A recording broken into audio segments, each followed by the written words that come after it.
Any questions throughout the entire process, please just write them into the chat box. Even if you have a question that's on your mind right now and you don't want to forget it and it's kind of bothering you, you want to get it out there, put it in the chat box. I'll also make my email address available at the end of the presentation in case you want to reach out and ask me some questions. I'm happy to do that. But of course, the majority of the questions you have, in all likelihood, can be answered by the people at Uniserv. They are the ones who have arranged this webinar series. So this is the Don't Get Left Behind series. This particular session is about becoming a student in Canada. So a couple of housekeeping things. Again, if at any point you can't hear or see me during the presentation, if the connection's bad, just let me know, send me a message or something, or again, speak up. I'm happy to make this a flexible presentation. So my name is Alex Zimmerman. I'm coming to you from Kingston in Ontario. That's in Eastern Ontario. So I'm about 2.5 hours outside of Toronto, which is the biggest city in Canada. I work for St. Lawrence College. So I'm the regional manager for international recruitment at the college, managing specific regions worldwide. So I take care of the Caribbean, I take care of the Middle East, and I take care of the whole continent of Africa. So it's a lot of ground to cover. As I was mentioning, I have visited East Africa, so I've done a trip there. I've also been to North Africa, and the plan is to eventually hit all the countries over the next couple of years so that I can pay visits to you guys in your schools and organize some seminars so that, I'm going to talk to you about my college, but also just about Canada in general. And again, that's the focus of this presentation. So I'm not going to be talking to you too much about St. Lawrence College, if at all. Of course, any questions that come up, feel free to ask. And as I said, I'll be monitoring the chat box as we go. Great, let's get started. So first thing, just a bit of an update about the state of affairs. On our website, we actually do have ongoing updates with what's happening with COVID-19 in the province of Ontario, and Canada is divided into provinces, for those of you who don't know. I'll give you a bit of a rundown on that too. But generally speaking, Canada-wide, what's happening at the moment is that campuses are closed. All campus buildings are closed. Only essential services are open for business, meaning people can only go to businesses that are essential to day-to-day needs. But schools themselves are not closed, meaning everything has been moved online.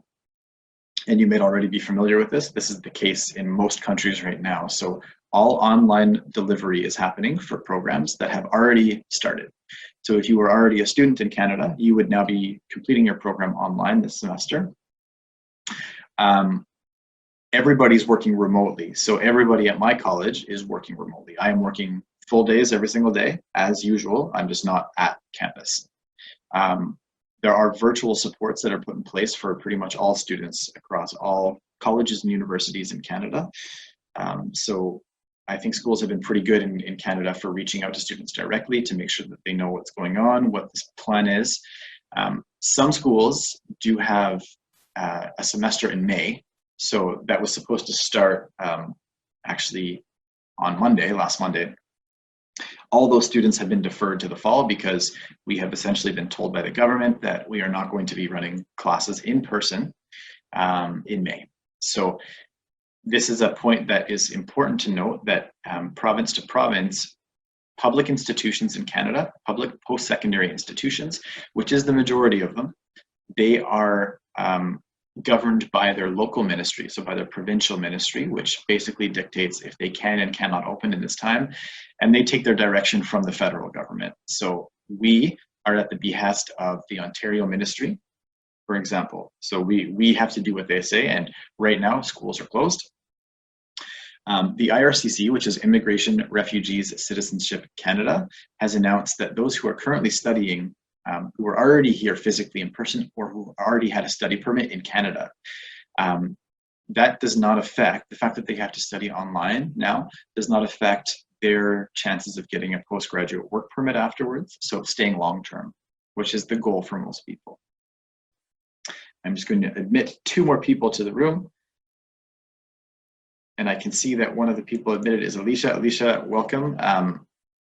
We just got started. We waited a couple minutes to get going because I know that some people sometimes take some time to get on. So welcome. Alicia is from Uniserv. So thanks to the folks at Uniserv for organizing this event and for giving me the time slot to talk about Canada. So I've just given a bit of an update for those of you who just joined about the state of affairs in Canada. I've linked the IRCC, which is Immigration, Refugee, Citizenship Canada website here.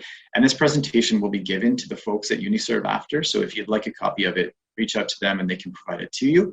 And then any hyperlinks, I think this is the only one I included, but you can follow that. That'll be the most up-to-date information about the state of education affairs and immigration affairs in Canada if you follow that link there. That's an official website. Okay. And I'll remind everyone once more that any questions along the way, please shoot me a message or just unmute your mic and feel free to start talking. Okay, so I know some of you know a bit about Canada already. For those of you who don't, just a couple of major points that are important.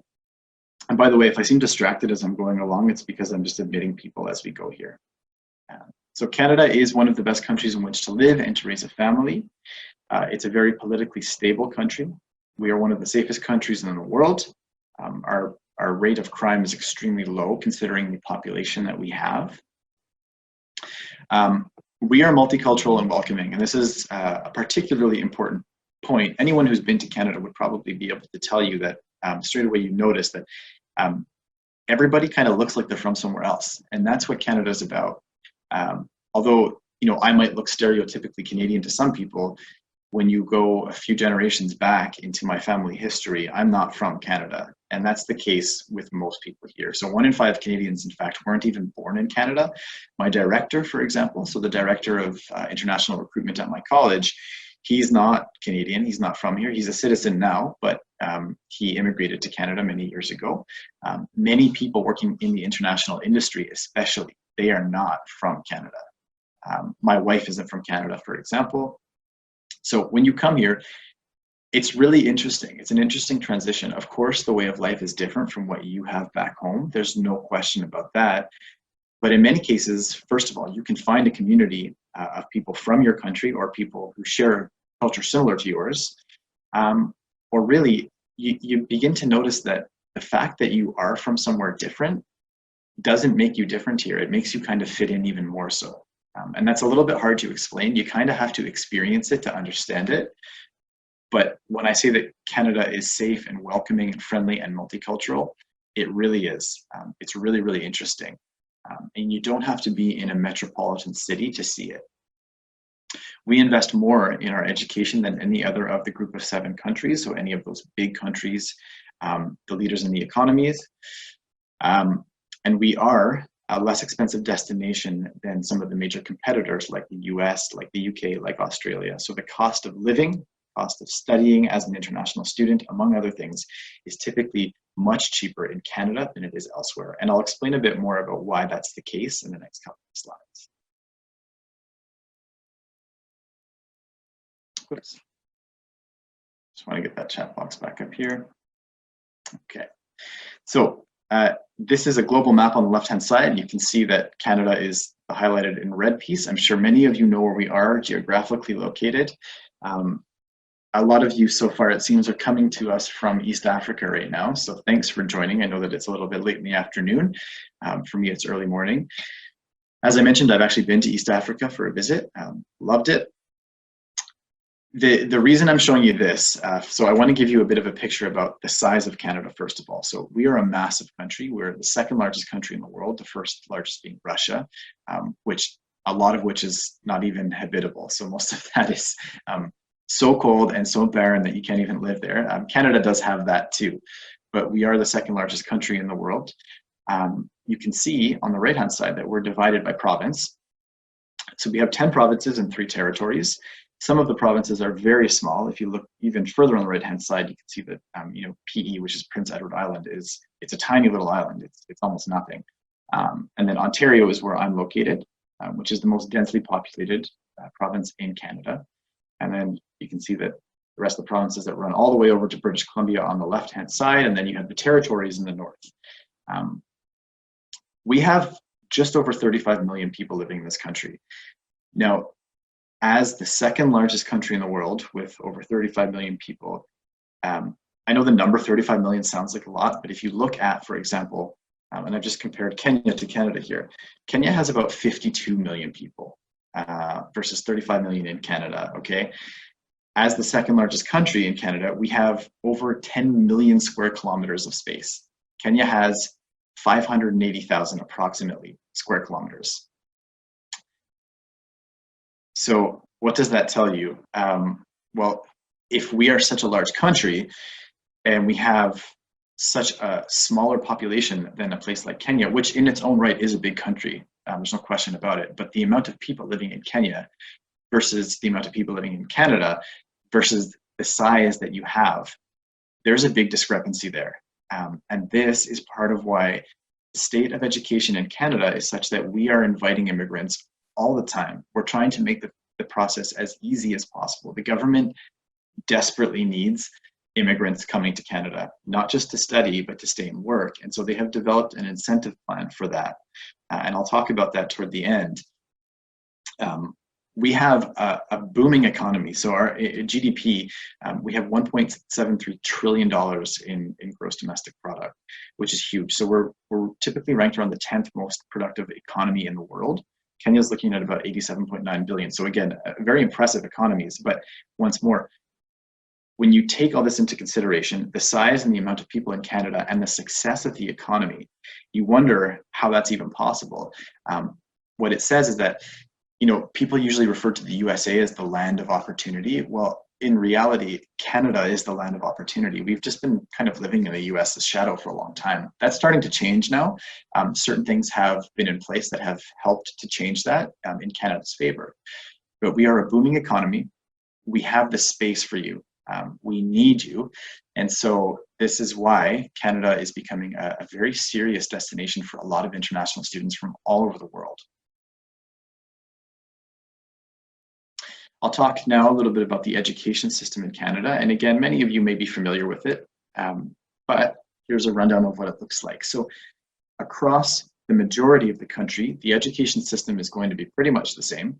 In Quebec, which is the province that is located right to the right of Ontario. So if you can see my cursor here, this is Ontario, the ON. Quebec is right here.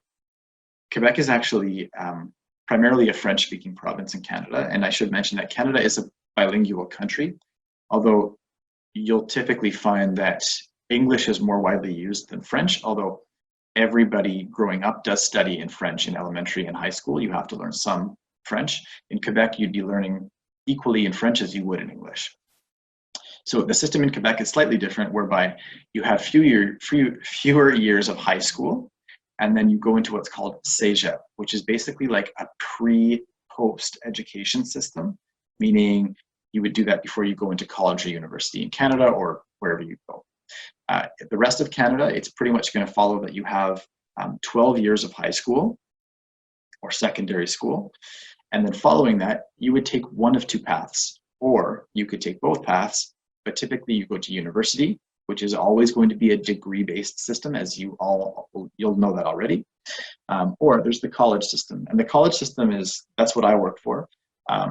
So public universities and public colleges, these are the popular routes for Canadians and for international students. That's what you should be looking at, public institutions particularly. People do go to private institutions.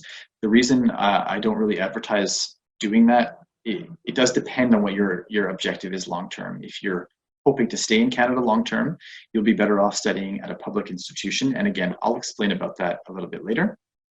So at college, there are a few different types of credentials you can earn. There's certificates, there are diploma programs, both regular diplomas and advanced diplomas, which is based on whether or not you study for 2 years or 3 years. So a 3-year would be an advanced diploma program. There are bachelor's degrees available at most colleges, though not as many as you'll find at a university, of course. And then there are postgraduate certificates and postgraduate diplomas, which is basically an interchangeable term. So it's the same thing, also available at colleges. Universities are going to be bachelor's degrees, followed by master's degrees and PhDs. They might have some postgraduate learning programs as well. I hope that paints a clear picture. And again, this will be available to you so that you can kind of put this on your wall when you're trying to figure out what route you want to take. The typical education path, meaning from after you finish your high school in Canada or from wherever and you're coming into post-secondary education in Canada. It really comes down to preference. It comes down to what you want, and again, what your end goal is. If you do a certificate program, for example, you can go on to do a diploma program. You can go on to do an advanced diploma. You could potentially even go into a degree program, or you could go straight into the workforce, which many people do. Diplomas, advanced diplomas, these are all pieces where you can follow that up with more education if you'd like. But again, the workforce is a viable option. And this is one of the things that is generally a misconception I have found internationally, that college in Canada or college in the US is a stepping stone to furthering your education, when in reality that's not true. It can be, just like a bachelor's degree can be a precursor to a master's degree. You don't always need to do it that way. For me, for example, I did a bachelor's degree and I'm now doing a master's degree online. I did my bachelor's degree way back. But doing any kind of credential in Canada, any of these, I would say the only one that makes it a bit more challenging is their certificate program. But still, you can enter into the workforce with a certificate just like you can with a diploma or a degree.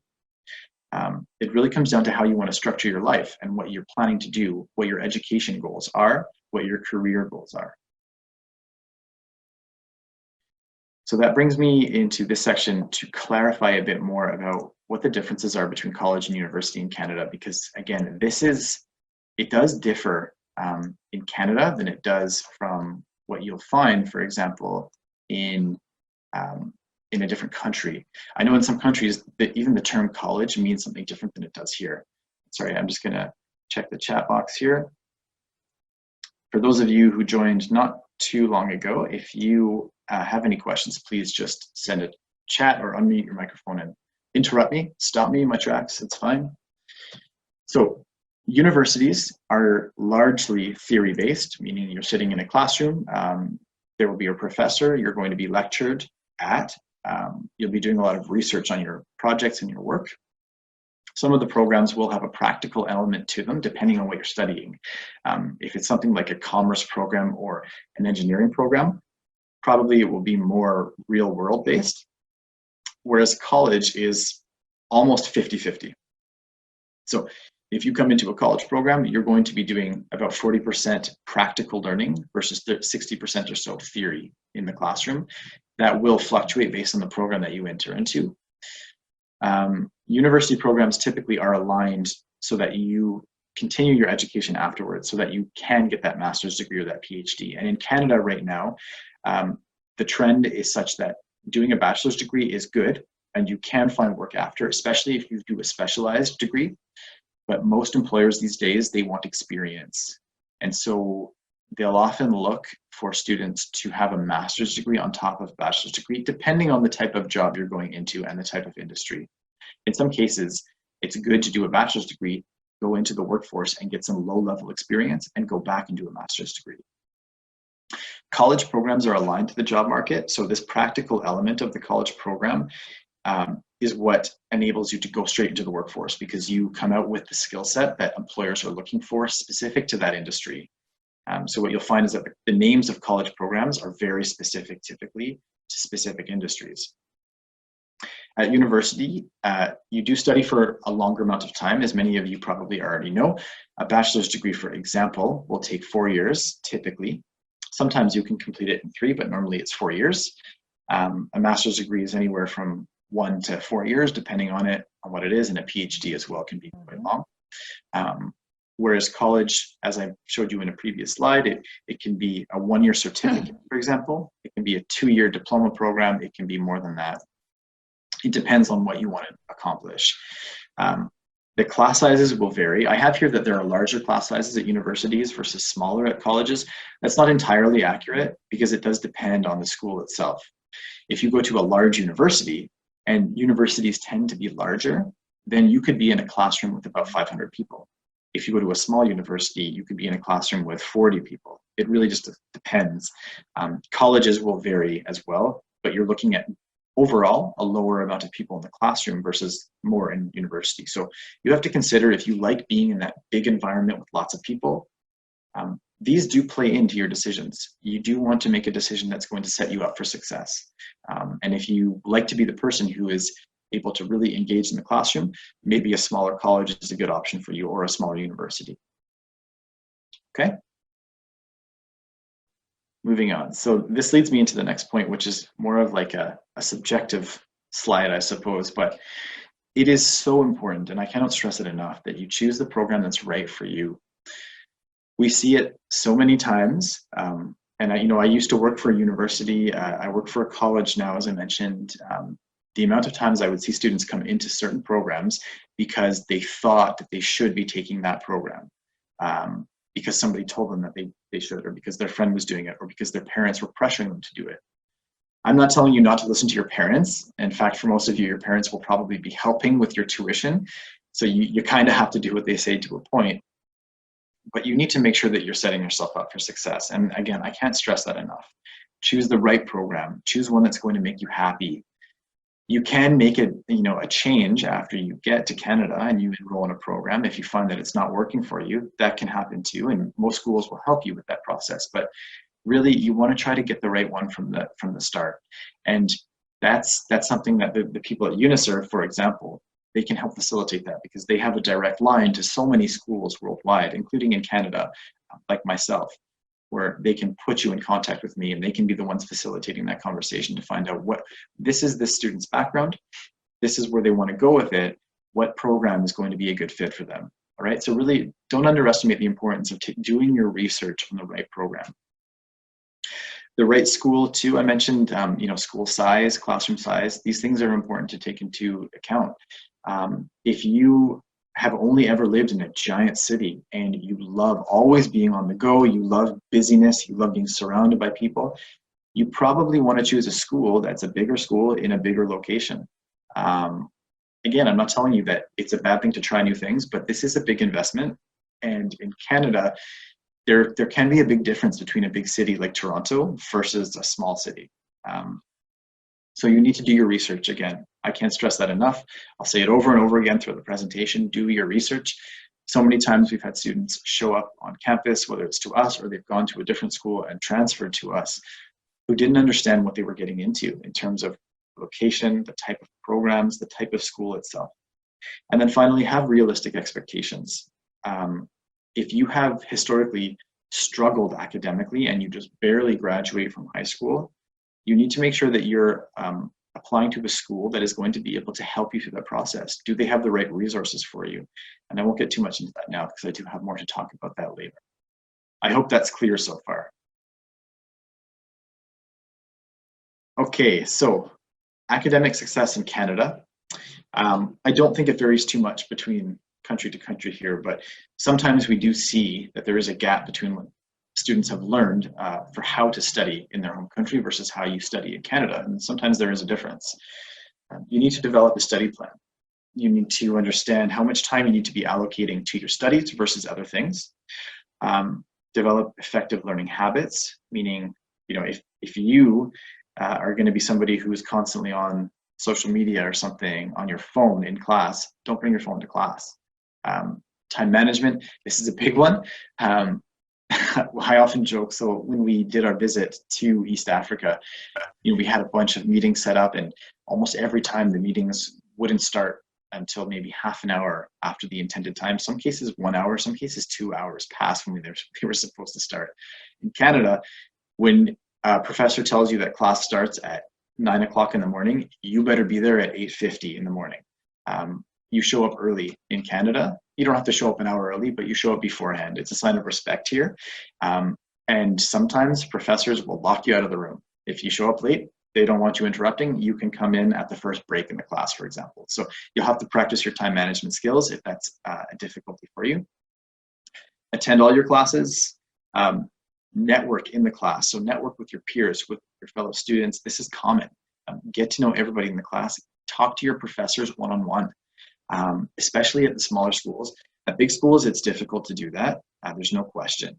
But in Canada, they have what's called office hours, where you can drop in during certain hours of the day and they'll be in their office. And if they're available, they'll have a conversation with you about something to do with your academics, or maybe you're having some issues at home and you need to talk to them about that.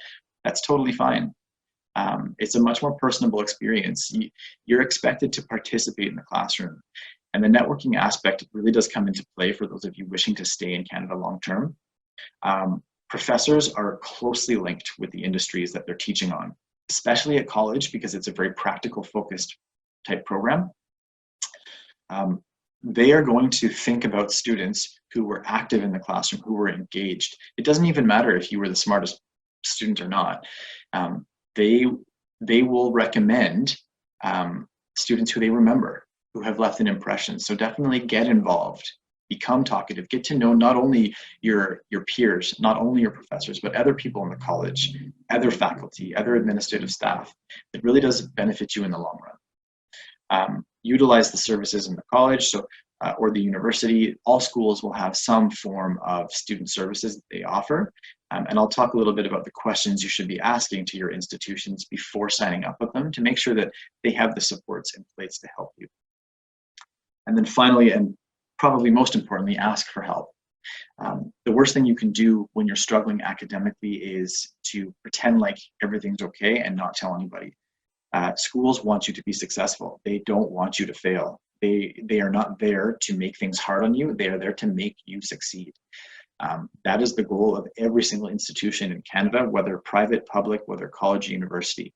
Take advantage of the resources and ask for help from your professor, from your peers, from your international office. They will be there to help you, I promise you that.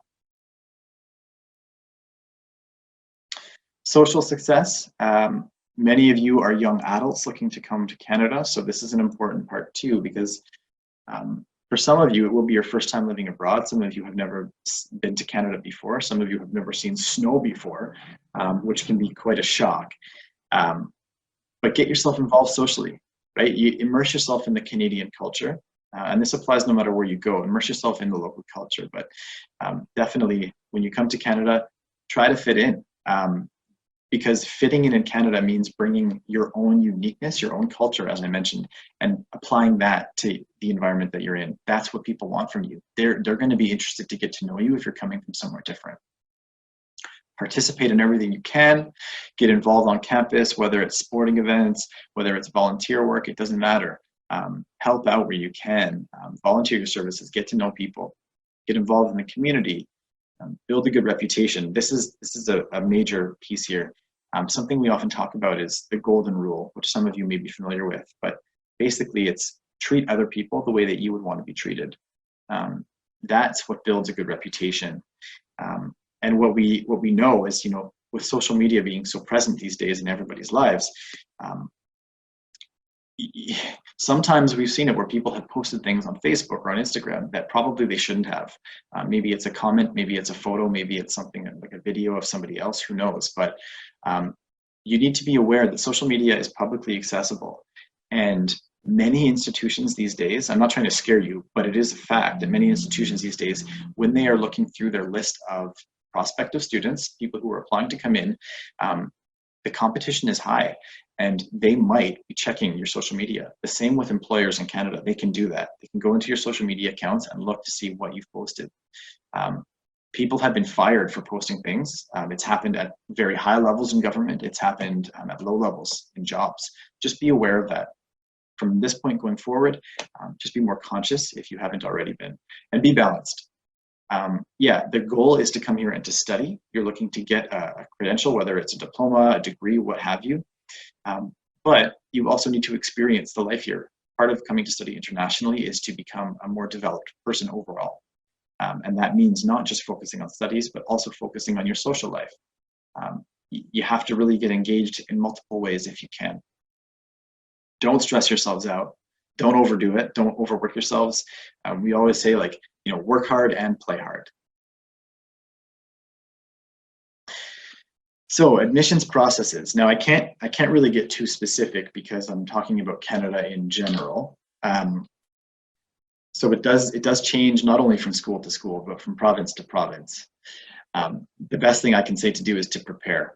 Prepare with your agency. So you're working with Uniserv, rely on them to let you know what the preparation process is going to be for an application to any particular school. Consider what the process is. How long is it going to take to get a letter of acceptance, for example? How long is it going to take to get a visa? Some countries it takes months and months to get a visa. How do you apply for a visa? These are things that you have to be considering now. Whether or not you're coming in the fall or you're coming in the winter next year, whatever your goal is, these are things you can start working on and researching now. And again, Uniserv, myself, any school representative, they'll help you through that process. You need to understand what the financial commitment is of coming to Canada. I did mention that studying in Canada as an international student is a more inexpensive option than some of the big competition like in the US. But the fact remains, it's still a big investment. There's no question about it. I'm not going to tell you that, yeah, it's cheap here. It's not.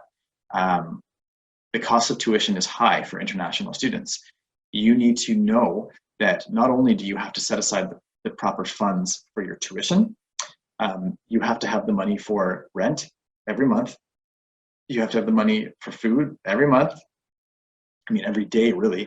You have to have the money for clothes if need be. You have to have the money for books.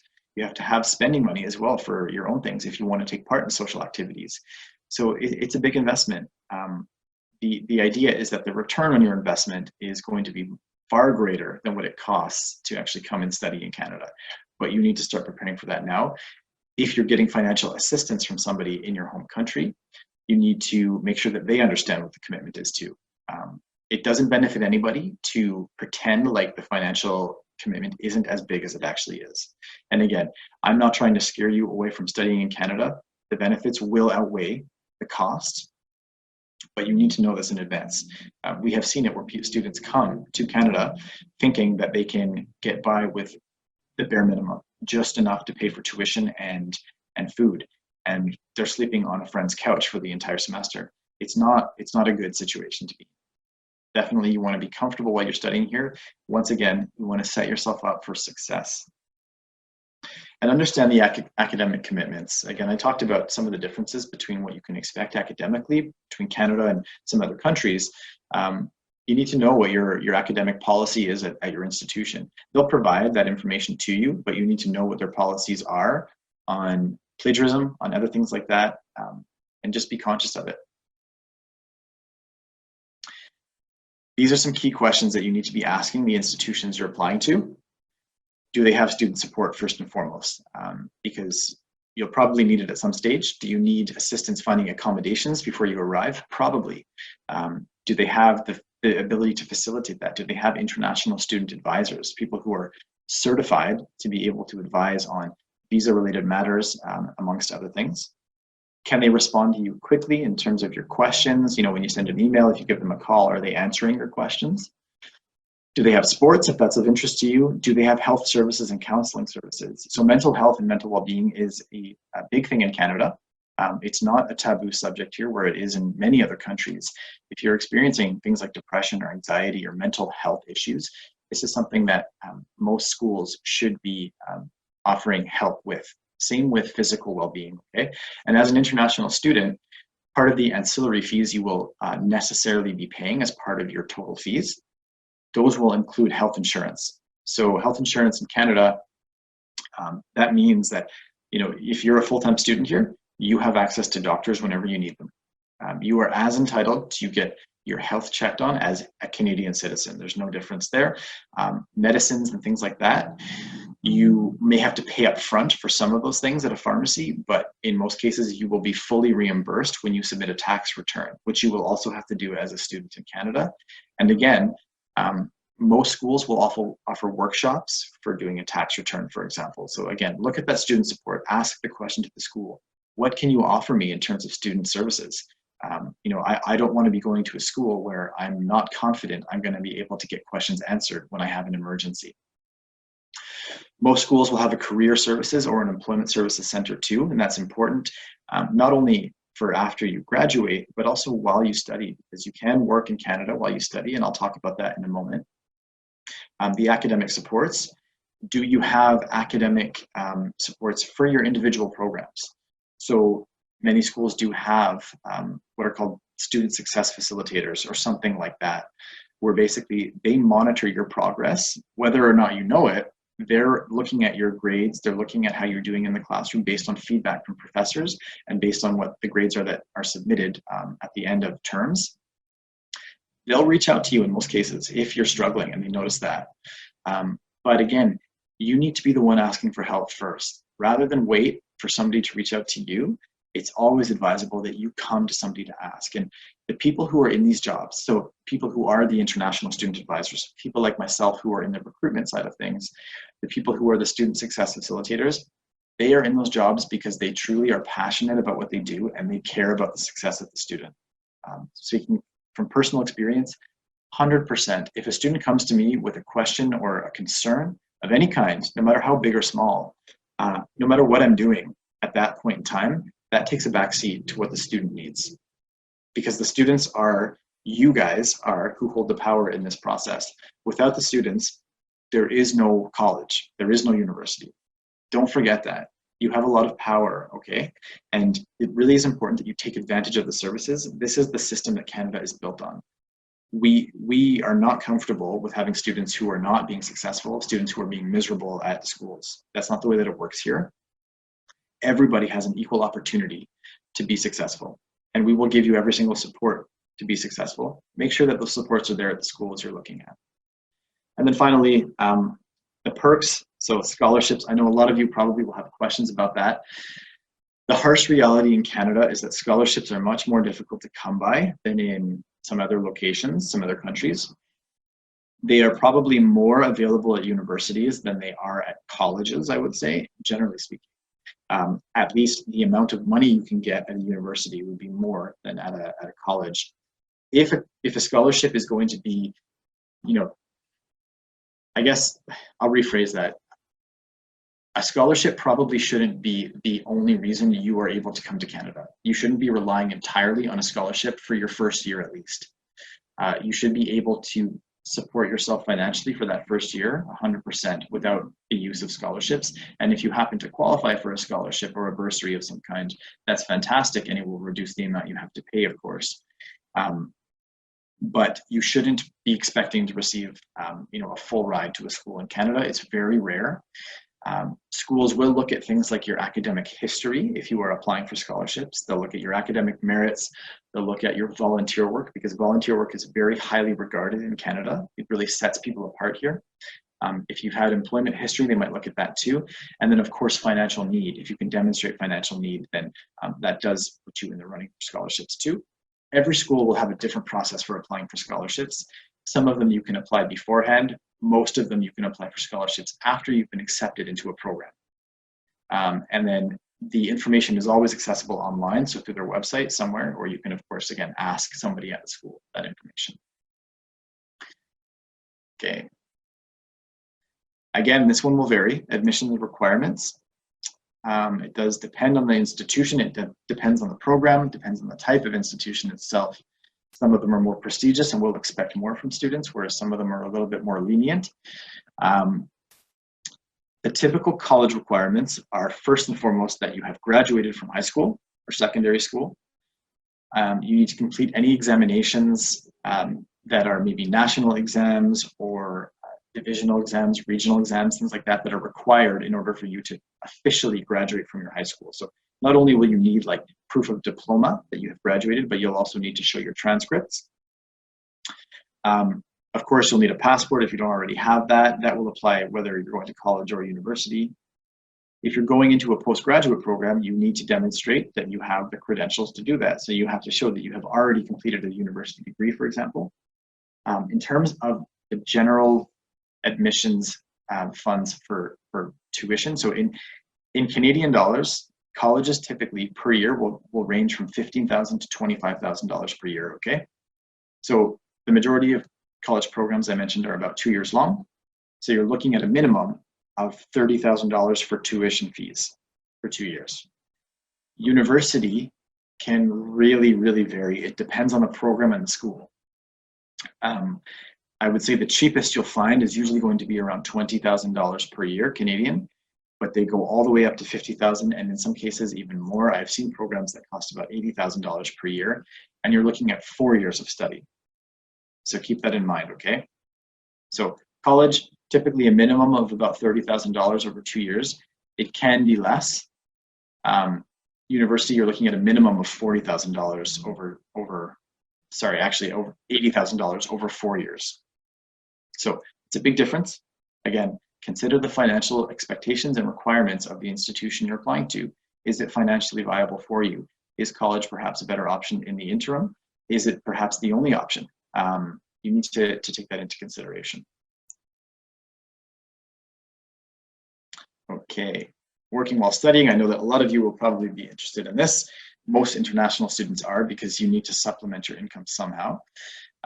In Canada, you can work as a student, whether you're international or not.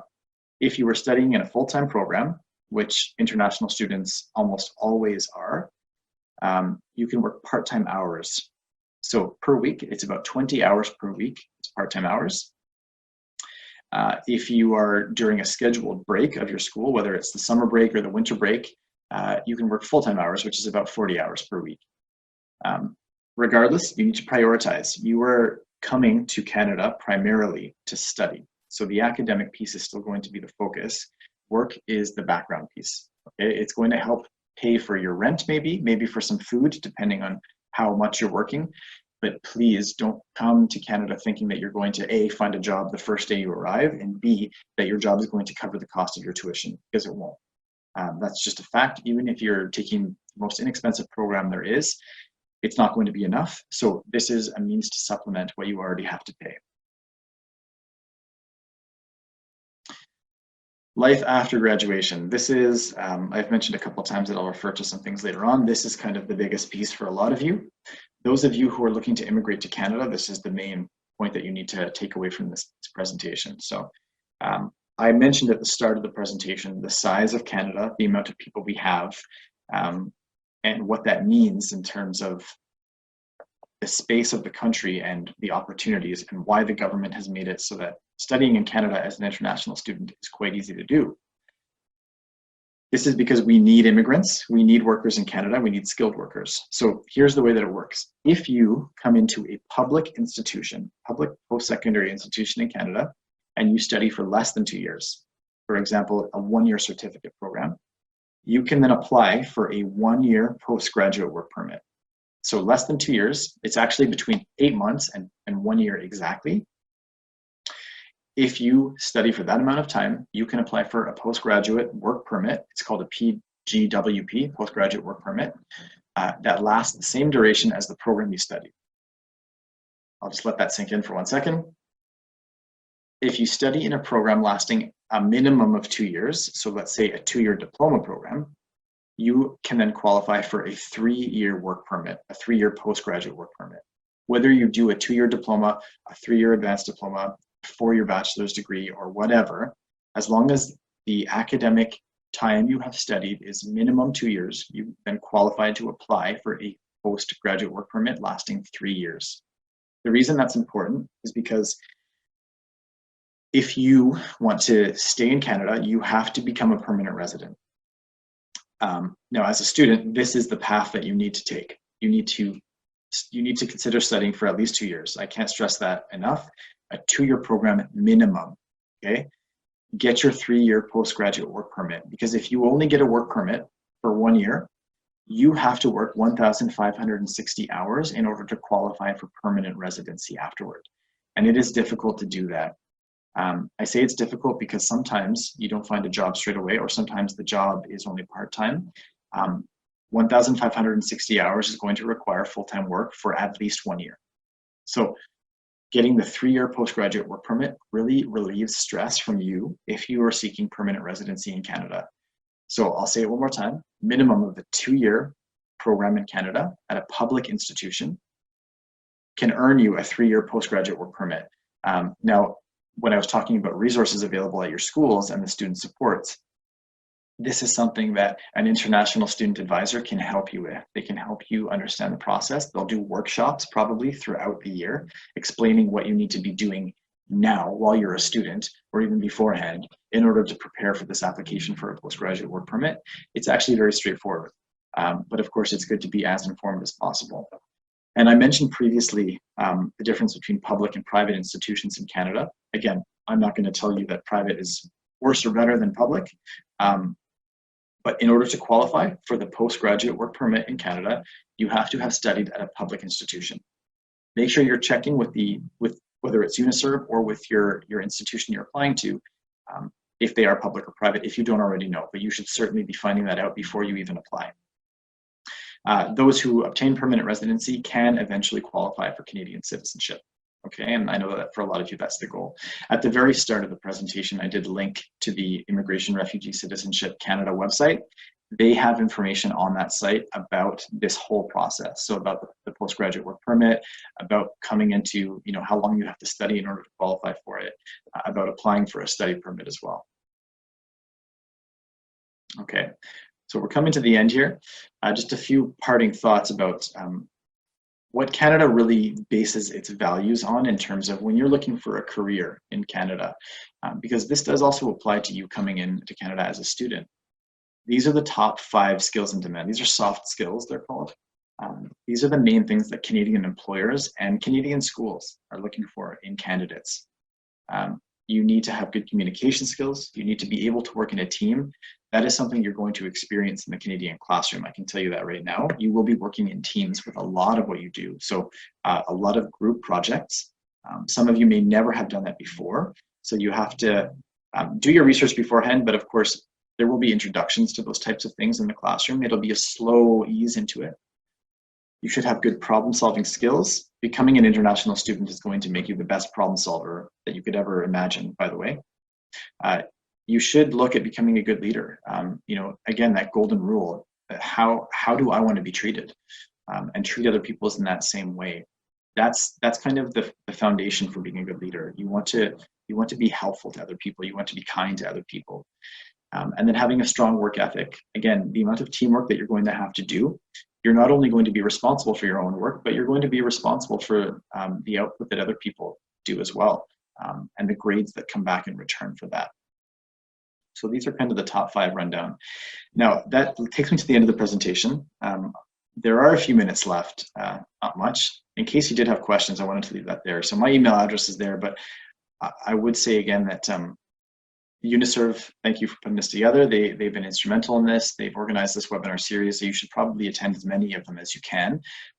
I feel fortunate that I was able to talk to you about Canada. I hope there was some useful information. But if you have more questions and you don't want to ask them now, and if you don't want to send me an email, that's totally fine. Reach out to the folks at Uniserv, reach out to Alicia and her team. They're extremely helpful. They'll probably have the answers for you straight away. If not, they'll be reaching out to someone who can. I can see somebody was having trouble with the sound during the presentation. Hopefully it cleared up as we went along. So that's it for me. Again, more specific questions, if you have those, feel free to send me an email or ask the folks at Uniserv about that, and we can look into it more specifically, school to school or program to program, and we can take it from there. So please, if you do have any questions, I'll stay online for a couple minutes now. You can put them into the text box, whether it's private or not, but I am going to read it out loud if you do, or feel free to unmute your microphone and ask a question, okay? And I don't know, Alicia, if you're there, if you wanted to say a few words on behalf of Uniserv. If not, that's totally fine too. No, I think I just want to say thank you for hosting this. It was an incredible presentation. I think it covered so much and it was so useful. And everyone who's participating, thanks on behalf of them, but also if they have any topics that they'd like you to talk about, we can always schedule another one. If you have any questions on St. Lawrence College in particular, Alex is there and we're here too. So yeah, we'd like some feedback. So any questions or feedback that you have, please do send it over. Great, thanks, Alicia. Yeah, that's a fantastic point. Yeah, as you guys know, we are working remotely. I mentioned that at the start. Which means that I'm literally always at my computer. So I'm happy to do these sessions. If there is like a bunch of feedback that comes into Uniserv and you guys felt like something needs to be covered more than some other things and you want more specific details, I'm happy to, if I don't have the answers immediately, do the research or even ask some colleagues in the industry perhaps to join in on some sessions. I could even pull in one of our international student advisors to give some more information about the visa process and things like that. I didn't talk too much about that because it varies from country to country depending on where you're applying from. And I know there is some difference from the participants we have today from where you're located. But that is usually a daunting process for most people. So I know that too. So yeah, happy to be here. please send on any feedback, any questions, comments, concerns to Alicia or to me directly. And of course, I'm in touch with Alicia quite often. So anything we'll be chatting about. And thank you so much, guys. It's been a pleasure. Have a wonderful evening. Thanks for taking the time, and I hope to see you again soon. Okay. Thank you, Alice. Thanks. Okay, bye, guys.